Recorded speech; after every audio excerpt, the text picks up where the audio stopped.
Within each of us, beneath the surface of our conscious awareness, lies a hidden landscape, a realm of disowned thoughts, repressed desires, and unacknowledged traits. The renowned Swiss psychiatrist Carl Jung termed this domain the shadow.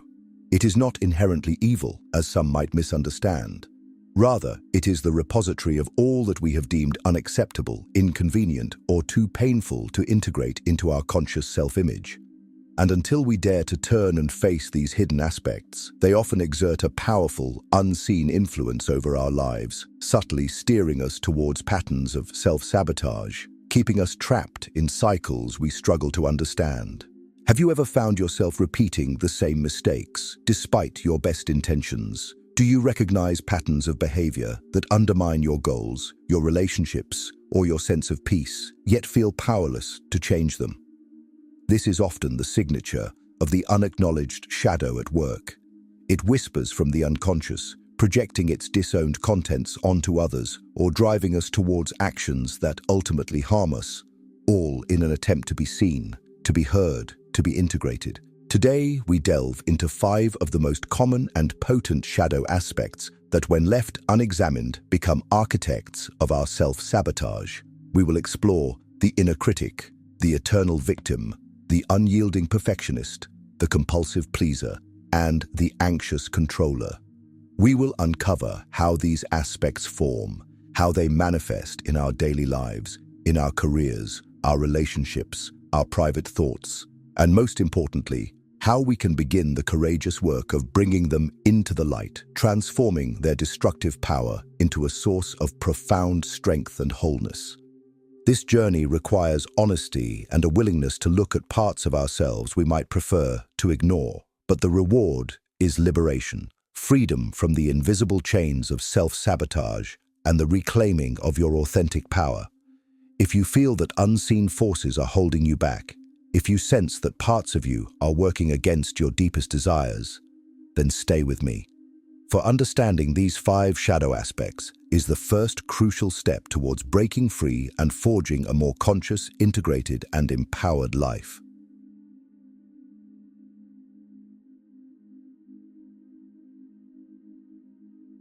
Before we examine each shadow aspect in detail, we must first understand how these hidden forces take root in our minds.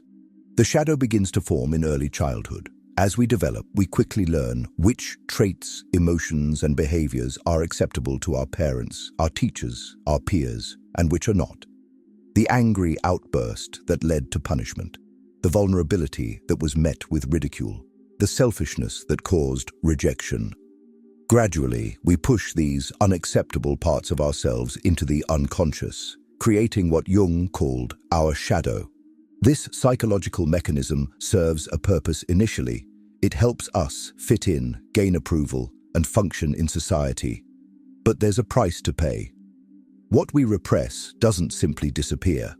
Instead, it operates beneath our awareness, influencing our thoughts, emotions, and behaviors in ways we don't recognize. Modern neuroscience has begun to validate Jung's insights, showing how repressed material affects our brain's decision-making processes, often bypassing our conscious reasoning. The shadow aspects we'll explore today represent common patterns of repression. Each one forms around specific traits or emotions that many of us have been conditioned to reject, and each creates its own distinct pattern of self-sabotage when left unacknowledged. What makes these 5 aspects particularly powerful is their ability to disguise themselves as helpful or necessary parts of our personality. The inner critic presents itself as the voice of improvement. The victim appears to protect us from risk. The perfectionist promises excellence. The pleaser offers connection. The controller provides safety. Yet beneath these seemingly positive intentions lies a destructive force that keeps us trapped in cycles of self-defeat. The first step toward freedom is recognition.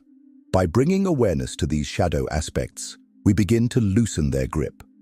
As Jung himself said, "Until you make the unconscious conscious, it will direct your life and you will call it fate." Let us now turn our attention to the first and perhaps most common of these shadow aspects, the relentless inner critic.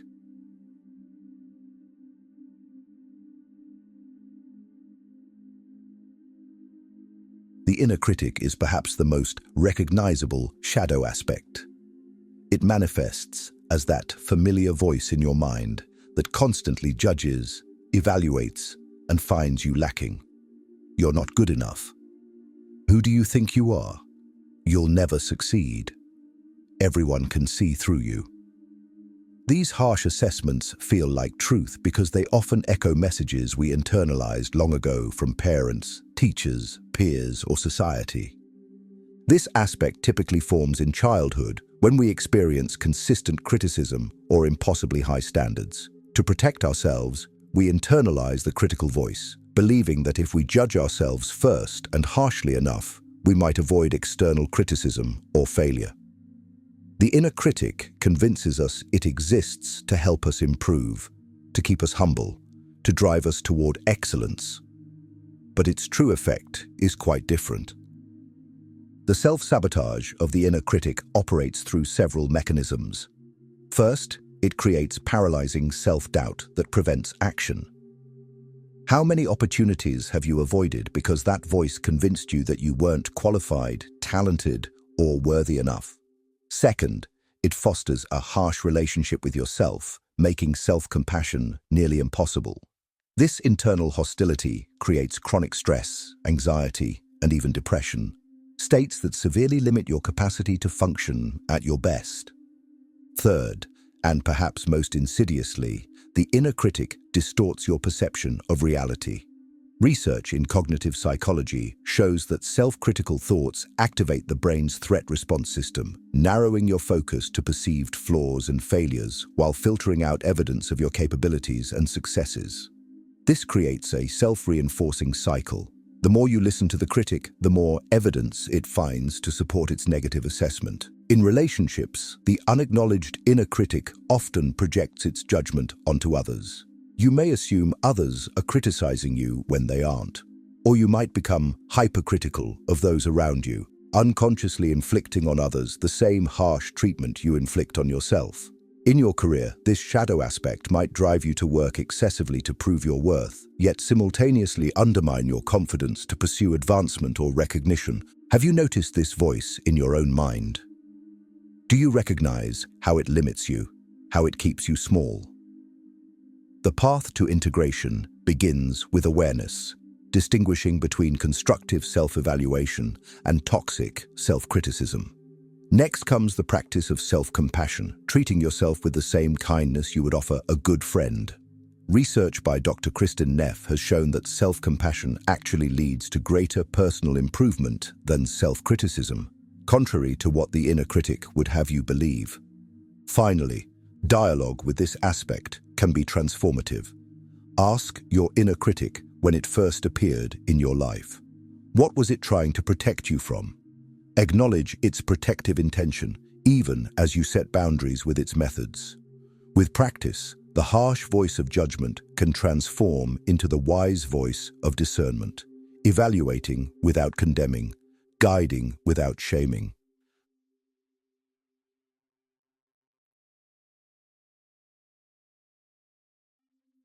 The second shadow aspect we must confront is the eternal victim. This is the part of us that feels fundamentally powerless, believing that external forces control our fate and that we lack the ability to change our circumstances. Things always happen to me. I never get a fair chance. Everyone else has advantages I don't have. Why bother trying when the system is rigged? These are the familiar refrains of the victim aspect. This shadow typically forms when we experience genuine helplessness or victimization, especially in childhood. Perhaps you grew up in an unpredictable or controlling environment where your choices were limited. Perhaps you faced discrimination or systemic disadvantages, or perhaps you witnessed important adults in your life adopting a victim mentality.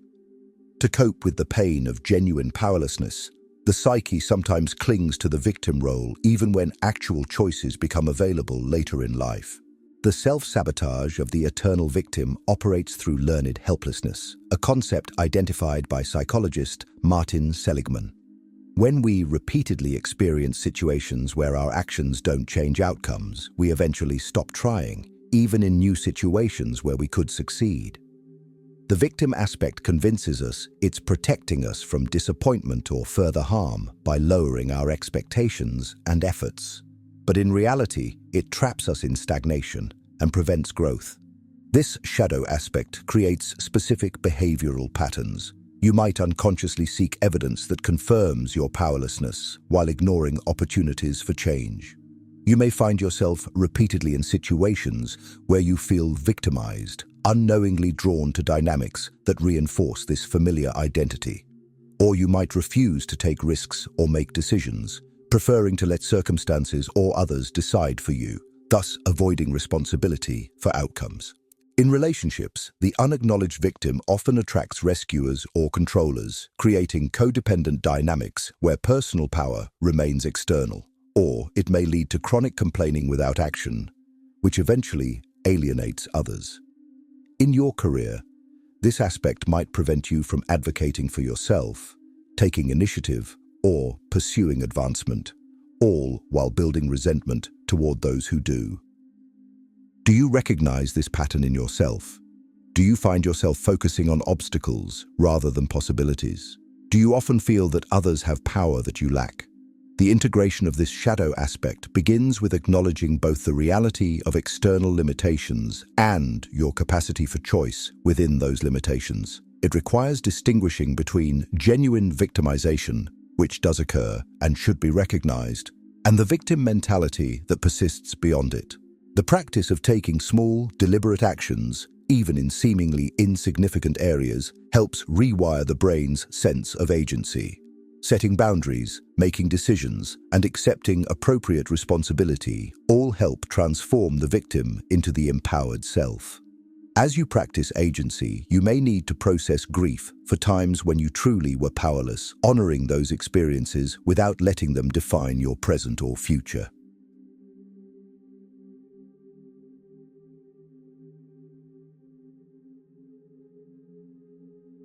The third shadow aspect we must confront is the unyielding perfectionist. This is the part of us that sets impossible standards and then punishes us for failing to meet them. It's not good enough. There can be no mistakes. Everything must be flawless. Anything less than perfect is failure. This aspect drives us toward excellence but denies us the satisfaction of achievement. The perfectionist typically develops in response to conditional love or approval. Perhaps praise and acceptance came only when you performed exceptionally well. Perhaps mistakes were met with disproportionate disappointment or punishment, or perhaps you observed important adults modeling perfectionistic tendencies. The developing psyche learns that safety and love depend on flawless performance, creating a relentless inner taskmaster. The self-sabotage of the perfectionist operates through several mechanisms. First, it creates paralyzing procrastination. When perfect execution seems impossible, why begin at all? Second, it leads to project abandonment. When early results don't match your vision, you may discard potentially valuable work rather than allowing it to evolve. Third, it creates burnout through unsustainable standards and self-criticism, depleting the very energy needed for high performance. Perhaps most destructively, perfectionism creates a moving target. Have you noticed that no matter what you achieve, the satisfaction is fleeting before the standards increase? Research in psychology shows that perfectionism correlates with anxiety, depression, and even suicidal ideation, the ultimate form of self-sabotage. The perfectionist convinces us it drives us toward excellence, but it actually prevents us from reaching our potential by making the journey unbearable. In relationships, the unacknowledged perfectionist often extends its impossible standards to others, creating an environment where connection is contingent on performance. Or it may hide perceived flaws and vulnerabilities, preventing authentic intimacy. In your career, this aspect might lead to overwork, difficulty delegating, or inability to complete projects, all while maintaining the illusion that you're simply committed to quality. Do you recognize this pattern? Do you find yourself unable to celebrate achievements because you immediately focus on flaws? Do you exhaust yourself trying to attain an ever-receding standard of perfection? The integration of this shadow aspect begins with distinguishing between healthy striving for excellence and toxic perfectionism. The former is focused on growth and allows for mistakes as part of the process. The latter demands flawlessness and sees mistakes as unacceptable failures. Practical integration involves deliberate imperfection, intentionally doing some things at a good enough level. It requires developing self-worth separate from achievement. And it means embracing what the Japanese call wabi-sabi, the beauty of imperfection and impermanence. As you practice these approaches, the perfectionist can transform from a harsh taskmaster into a healthy motivator, inspiring quality without demanding impossibility.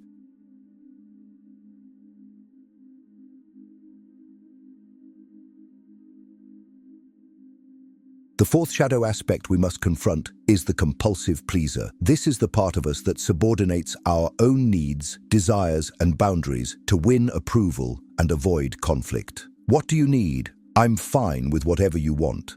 I couldn't possibly disagree. Your happiness is all that matters. This aspect sacrifices authenticity on the altar of external validation. The pleaser typically develops in environments where love and safety seemed conditional upon making others happy. Perhaps expressing your own needs led to rejection or abandonment. Perhaps you were parentified, made responsible for others' emotions at a young age, or perhaps you witnessed important adults modeling self-sacrifice as the only acceptable way to give and receive love. The developing psyche learns that survival depends on attuning to others' needs while suppressing your own. The self-sabotage of the pleaser operates through several mechanisms.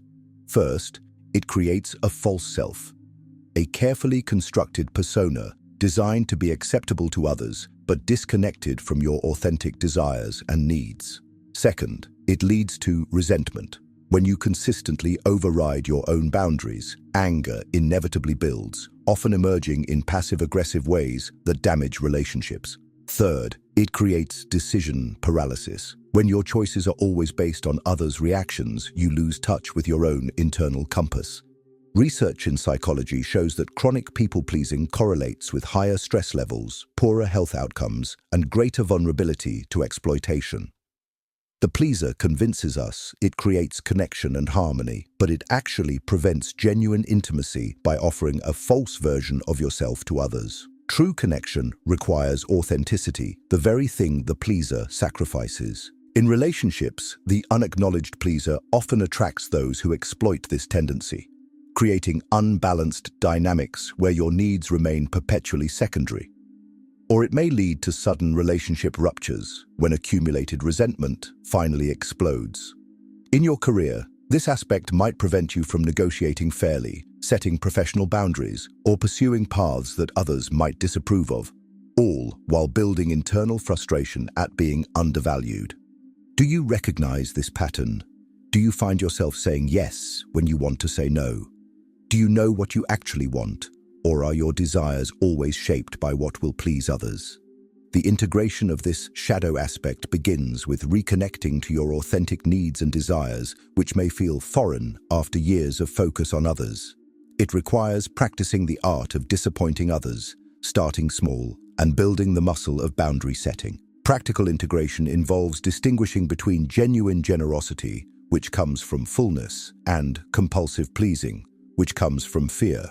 It means developing comfort with others' discomfort when you don't meet their expectations. And it requires building self-worth that doesn't depend on external validation. As you practice these approaches, the pleaser can transform from a self-sacrificing martyr into a genuinely generous self, giving from authenticity rather than anxiety.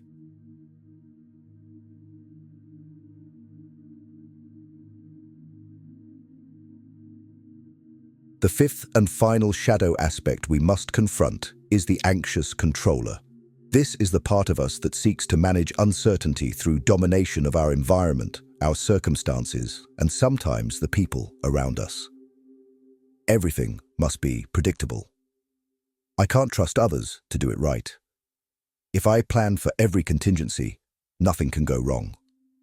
I must maintain control at all costs. This aspect promises safety, but delivers isolation. The controller typically develops in response to chaos, unpredictability, or traumatic experiences. Perhaps you grew up in an unstable environment where developing hypervigilance was a necessary adaptation. Perhaps you experienced events that shattered your sense of safety. Or perhaps you observed important adults modeling controlling behaviors as their way of coping with anxiety. The developing psyche learns that survival depends on maintaining control, even when that control is largely illusory. The self-sabotage of the controller operates through several mechanisms. First, it creates rigid thinking and behavior that can't adapt to life's inevitable changes and surprises. Second, it generates chronic anxiety. The more you try to control everything, the more you become aware of all that remains beyond your control. Third, it leads to micromanagement in work and relationships, creating resentment in others and exhaustion in yourself. Research in psychology shows that an excessive need for control correlates with higher stress levels, poorer relationship satisfaction, and greater vulnerability to anxiety disorders. The controller convinces us it creates safety and competence, but it actually prevents us from developing true resilience, the ability to adapt to and recover from the unpredictable nature of life. In relationships, the unacknowledged controller often creates dynamics of dominance and submission, driving away those who need autonomy and attracting those who reinforce your need to take charge. Or it may lead to isolation, as maintaining control becomes more important than connection. In your career, this aspect might make delegation nearly impossible, limit collaboration, or keep you in positions where you can maintain control rather than grow, all while wondering why you feel so overwhelmed and alone. Do you recognize this pattern? Do you find yourself needing to manage every detail? Do you struggle to trust others or to adapt when things don't go according to plan?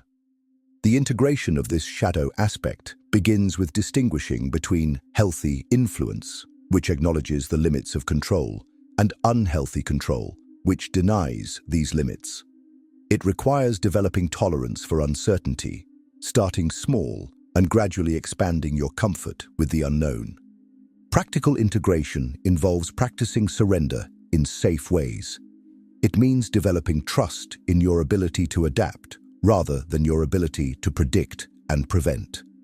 And it requires addressing the core fears that drive controlling behavior, often the fear of helplessness or annihilation that may stem from early experiences.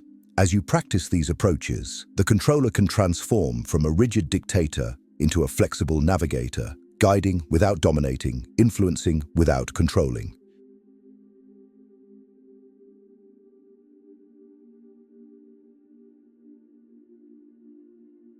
We have now explored the 5 shadow aspects that most commonly drive patterns of self-sabotage: the inner critic, the eternal victim, the unyielding perfectionist, the compulsive pleaser, and the anxious controller. You may have recognized one that dominates your experience, or perhaps you saw elements of several operating in different areas of your life. This recognition, this willingness to see, is already the beginning of transformation. The process of shadow integration is not about eliminating these aspects. That approach merely creates further repression and fragmentation. Instead, integration involves bringing conscious awareness to these disowned parts, understanding their origins and protective intentions, and gradually transforming their energy from destructive to constructive. As Jung himself said, the shadow is a moral problem that challenges the whole ego personality, for no one can become conscious of the shadow without considerable moral effort. This moral effort begins with radical honesty, the willingness to see yourself clearly without the distortions of denial or self-judgment. It continues with compassion, understanding that these shadow aspects developed as adaptations to your environment, as attempts to protect you from perceived threats. And it culminates in conscious choice, the decision to act from awareness rather than unconscious compulsion. Practical shadow work involves several key practices. First, pay attention to your triggers. Moments of disproportionate emotional reaction often point to shadow material. Second, notice your projections. Qualities you strongly dislike in others often reflect disowned aspects of yourself. Third, examine your recurring patterns, the situations and dynamics that repeatedly appear in your life, despite your conscious intentions to avoid them. As you work with each shadow aspect, specific approaches can help. For the inner critic, practice self-compassion and develop a more balanced self-assessment that acknowledges both strengths and growth areas. For the eternal victim, focus on areas where you do have choice and gradually expand your sense of agency through small, consistent actions. For the unyielding perfectionist, experiment with good enough and develop self-worth that doesn't depend on flawless performance. For the compulsive pleaser, reconnect with your authentic needs and practice setting boundaries, starting with low-risk situations. For the anxious controller, build tolerance for uncertainty through gradual exposure to situations you can't fully manage or predict. This work is not easy, nor is it ever truly complete. Shadow integration is a lifelong process of bringing more and more of the unconscious into consciousness. But with each step, you reclaim energy that was locked in repression and projection. You develop greater choice in your responses rather than reacting from unconscious patterns. And you move toward what Jung called individuation, becoming the unique, whole person you were meant to be. The reward for this courageous work is freedom from the cycles of self-sabotage that have limited your life. It is the ability to form more authentic connections with others, no longer distorted by projection and unconscious needs. It is access to the creative energy and potential that was bound up in maintaining these shadow aspects. And ultimately, it is the discovery of your authentic power, not the power of control or dominance, but the power of wholeness, integrity, and conscious choice. If you've recognized yourself in any of these shadow aspects, know that this recognition is not cause for shame, but for hope. It means you're developing the awareness that precedes transformation. The journey of shadow integration is challenging, but you don't have to walk it alone. Therapists trained in depth psychology, support groups, and even trusted friends can provide guidance and witnessing for this profound work. Remember that the goal is not perfection. That would only feed the perfectionist shadow. The goal is integration, wholeness, and the freedom to live from your authentic self rather than from unconscious patterns. As you continue this journey, be patient with yourself. Shadow work unfolds in its own time, revealing new layers as you become ready to face them. Trust the process, trust your capacity for growth, and trust that within the shadow lies not only the source of your self-sabotage, but also the key to your most profound strength.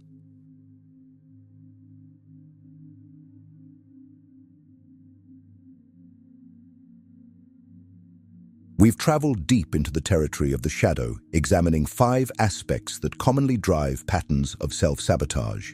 We've explored their origins, their manifestations, and the beginnings of their integration. But this exploration is not an endpoint.